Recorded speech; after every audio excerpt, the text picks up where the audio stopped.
tengo Ay, lo miedo de cómo quiero. entrar, tengo miedo de cómo entrar porque sé que voy a meter la pata y lo digo con cierta sinceridad. ¿Es música uruguaya, Bahía? Efectivamente es el Cuarteto de Nos, histórica banda del Ya rock sabía yo las caras nacional. de... No, no, esto lo tengo que decir. Tú me estás diciendo como es el cuarteto más histórico y conocido. Eso me ha dicho Bahía entre líneas, pero Flavia me estaba mirando aquí al aire como diciendo, pero es re obvio, como dicen en Argentina. ¿No? Que es cuando te Pero dicen además es es re el tema obvio. más conocido del Cuarteto de Nos. Cualquier cosa, Alfredo, te lo digo acá, el Cuarteto de Nos no te va a gustar, la vela puerca, todo eso, uruguayo. Ah, bueno, está muy buena, ¿eh? Tengo que decir que me estaba gustando mucho la música, a pesar de que toda la audiencia seguramente la conocía, porque mi equipo es obvio que la reconocía, pero nada, nada, está muy buena la música.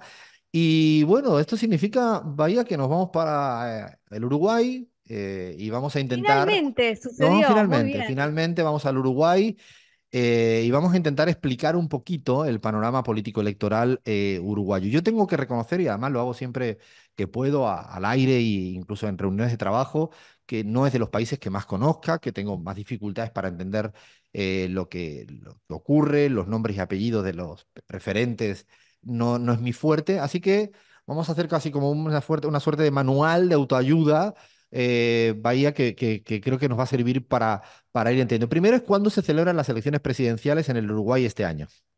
Bien, vamos con el manual básico. Este es un año electoral en Uruguay. Se celebran la primera vuelta el 27 de octubre y tienen unas elecciones internas el 30 de junio donde se definen los candidatos, las y los candidatos y se gana por 50 más uno, digamos. Si vos sacas 10% y el otro saca 45, van a segunda. Es muy posible en este escenario que haya balotaje en noviembre en las elecciones de 2024.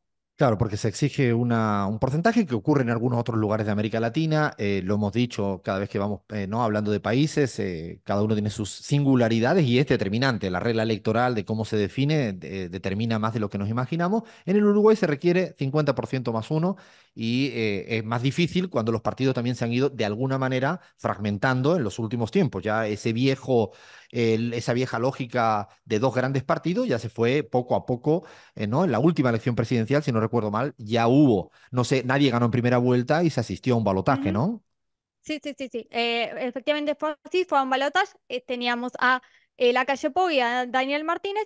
Lacalle Pou es el actual presidente de Uruguay, pero el dato es que no puede reelegir en 2024, entonces va a tener que ceder su mando a otros candidatos del Partido Nacional y otras coaliciones de gobierno, también del ala oficialista más conservadora de derecha, que se unen a este partido nacional. El principal es Álvaro Delgado, que era secretario de la presidencia de la Calle Pou, una cara muy visible en la pandemia. No sé si se acuerdan cuando en ese momento la Calle Pou era el mejor presidente de la historia, que había manejado muy bien la pandemia.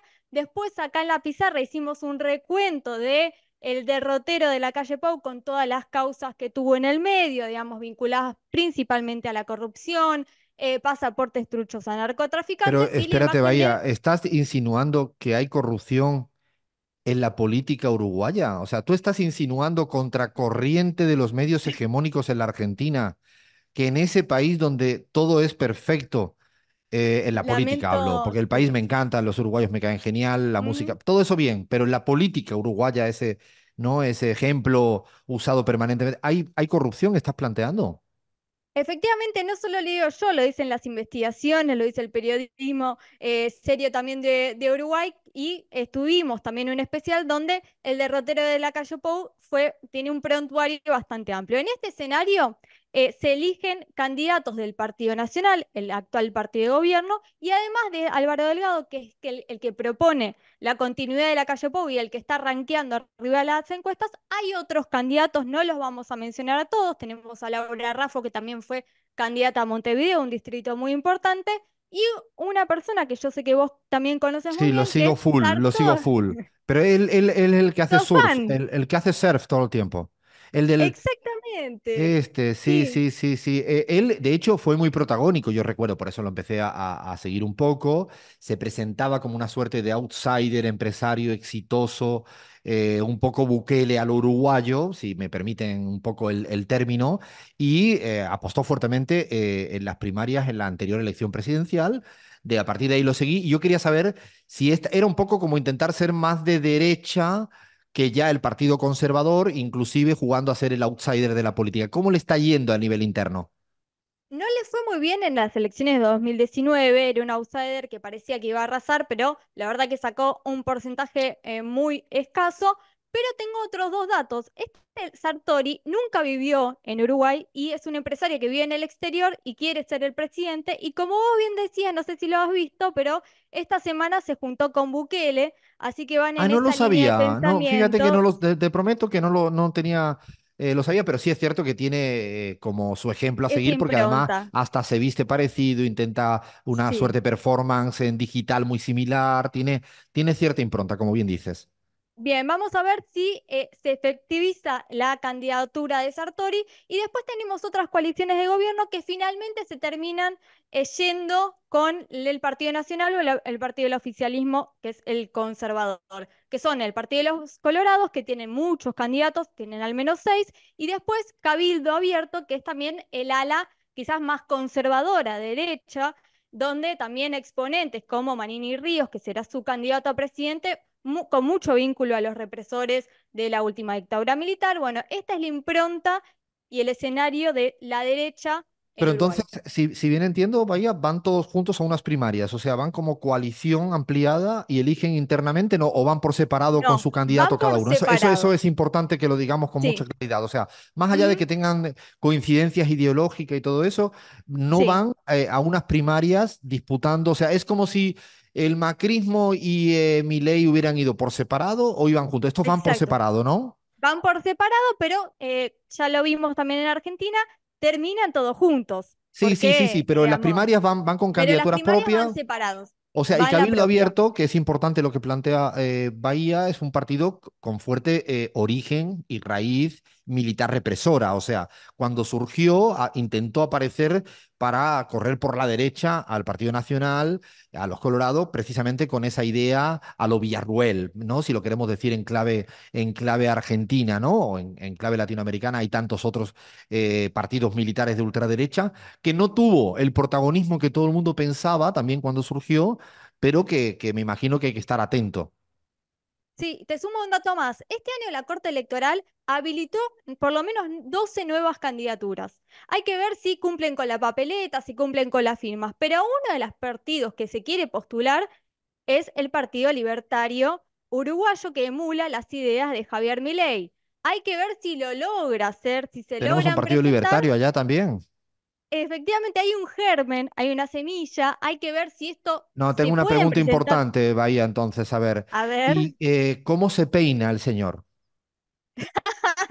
No sé, pero se debe peinar igual, porque O sea, es el Partido Libertario, esto que es lo chequémoslo, Flavia, mismo ahora en redes y pongamos rápidamente la imagen de el Milei con candidato. la imagen, por sobre todo por el peinado, es lo que más me importa en estos momentos del partido. Es lo más Eh, importante, sí. bueno, y una Pero, pregunta, Bahía, sí, ¿cuándo se dan las primarias? O sea, ¿qué fecha tenemos para dirimir junio. las primarias? Que entiendo que a veces funge como primaria y a veces también funge para medir las fuerzas de cada uno de los partidos, ¿no? ¿Qué Exactamente. fecha tenemos? El, el 30 de junio, el último domingo de junio, son las primarias en Uruguay, ahí se van a definir los candidatos únicos. Pero nos queda todavía una fuerza más. Espera, que yo tengo más Ah, preguntas, no me sí, corra, sí, yo no, sí. porque además son preguntas que yo no, Vaya, de verdad que va. no la entiendo. El 30 de junio, ¿son primarias abiertas o son primarias cerradas? Son primarias abiertas, pero no son obligatorias, por lo Ah, ok. cual, sí, las elecciones, digamos, las del 27 de octubre tienen mucha más participación que las del 30. Ah, eso es importante porque también es algo fundamental, ¿no? Es decir, se pueden cruzar votos, pero es relevante que ahí no se va a medir quizá los datos de manera definitiva porque al no ser obligatoria seguramente eso condiciona mucho dependiendo de la instancia. Y ahora nos vamos, vaya, al otro bloque que sería como el Frente Amplio, ¿no? El histórico bloque que tuvo presidentes a Pepe Mújica y a tantos otros, que se quedó a las puertas en las presidenciales anteriores, que también se quedó a las puertas, incluso en un, diría yo, en una ganar perdiendo, ¿no? Que fue el plebiscito sobre el decretazo neoliberal, que se quedó a muy poco. ¿Cómo está ahí el patio? ¿Cuáles serían las figuras importantes y qué debate político existe? Bien, tenemos cuatro figuras, pero las fundamentales son dos. El Frente Amplio se dirime entre la intendenta de Montevideo, uno de los distritos más importantes, que es Carolina Cose, y el intendente de Canelones, el segundo distrito más importante del país, que es Yamandú Orsi. El que está liderando las encuestas es Yamandú. Hay algo que me parece importante aclarar en este sentido. El programa del Frente Amplio, que es el espacio, como vos bien decías, del progresismo uruguayo, ellos ya definieron su programa de gobierno en instancias previas internas, como por ejemplo lo que fue el Congreso del Frente Amplio en diciembre de 2023, por lo cual el trasfondo de la interna no es tanto ideológico ni programático, sino que tiene que ver con perfiles distintos de candidato de gestión. Pero en líneas generales, en la base programática es similar porque ya se consensuó con anticipación. Podemos decir además la pizarra que a Yamandu Orsi lo tuvimos en los micrófonos de la pizarra en una charla hace ya un tiempito, que por cierto la podemos volver a compartir en nuestras redes sociales porque estuvo con nosotros un poco contándonos bien su perfil que planteaba, como tú bien dices, es una persona que ha sido muy caracterizada por la buena gestión de intendente de Canelones, ¿no? Que es una ciudad muy importante, debe ser la segunda o la tercera, hablo de un poco así sin saber el dato preciso, y que hasta ahora pareciera que es el gran favorito, ¿no? No hay, sería una sorpresa, ¿no, Bahía? Si no es el favorito al interior del Frente Amplio. Es el favorito en las encuestas y haré un dato medio chusmerío, ya que estamos charlando así entre amigos. Ayer se posicionó el Pepe Mujica, que digamos es una ¿Qué figura dijo? ¿Qué importante dijo? A para ver la qué dijo, Bahía, a política, ver qué dijo. siempre bastante irreverente, pero él apoya abiertamente a Yamandú y lo que dijo es que Carolina Cose es buenísima gestionando, que es una excelente política, pero que dudaba de su capacidad de ganarle al Partido Nacional en el interior del país. Esto es lo que dice el Pepe evidentemente posicionándose por Yamandu Orsi, quien es también el que está rankeando bastante alto en las encuestas, así que es posible que el candidato sea él, pero todavía es un escenario abierto. No es un dato menor, ¿no? Que el referente Pepe Mújica se haya posicionado con cierta elegancia, ¿no? A favor de Yamandu Orsi, que creo que sigue siendo la figura que ha ido ocupando el centro, la centralidad del frente, del Frente Amplio en el último tiempo. A mí me parece que es un candidato con experiencia, con gestión y seguramente muy competitivo y que lo saben toda la derecha conservadora uruguaya. Bueno, yo creo que es un buen panorama para cerrar. ¿Bahía algún dato que tú quieras dar para que tengamos en cuenta en el contexto electoral que este año se va a ir moviendo y de manera intensa seguramente en el Uruguay? No, esto es para ir siguiéndolo. La cuestión también es que vienen de una gestión que más allá de las situaciones de corrupción y el derrotero de la calle Pou, que pasó de ser un excelente gestor a una persona con varias causas abiertas, también es un gobierno de corte liberal que también está creciendo la pobreza, que sus indicadores económicos también son bastante flojos a nivel de salario. Por eso también es interesante ver la propuesta del progresismo, que también en este escenario tiene bastantes chances de ganar la elección.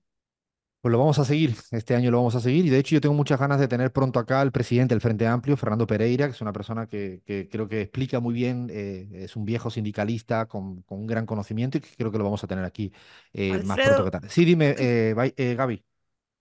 bueno, a mí me encantaría también poder preguntarle a él de manera directa cómo ve el tema de las internas dentro del Frente Amplio. Pareciera que es uno de los pocos países donde el progresismo no está mostrando, por lo menos públicamente, resquebrajamientos y eso no es cualquier capital político. Creo que es un tema importante, al mismo tiempo que en la derecha sí vemos muchas opciones que pueden unirse en una segunda vuelta quizás, pero que a la primera vuelta podrían plantearse separadas. Entonces, me parece interesante un escenario diferente al que hemos estado viendo en otros países del continente. Es un dilema que me parece que es interesante lo que plantea Gaby y lo comparto porque comienza a pasar mucho y ojalá no pase en Uruguay, al menos porque uno tiene una posición política definida y es ser el primero en primera vuelta y tener dificultades para ganar la segunda, ¿no? Que creo que eso está pasando constantemente. El caso ecuatoriano probablemente es el más recurrente y es yo creo, un dilema de época reciente que hay que estar muy, muy, muy atentos. Vamos a seguir sí o sí pendiente de lo que pase en el Uruguay este año, así que va a estar feliz Bahía Luna. Paramos y ahora vamos a hacer un pequeño guiño a otro país de corte electoral. Ahora sabrán de cuál hablamos. Seguimos en la pizarra.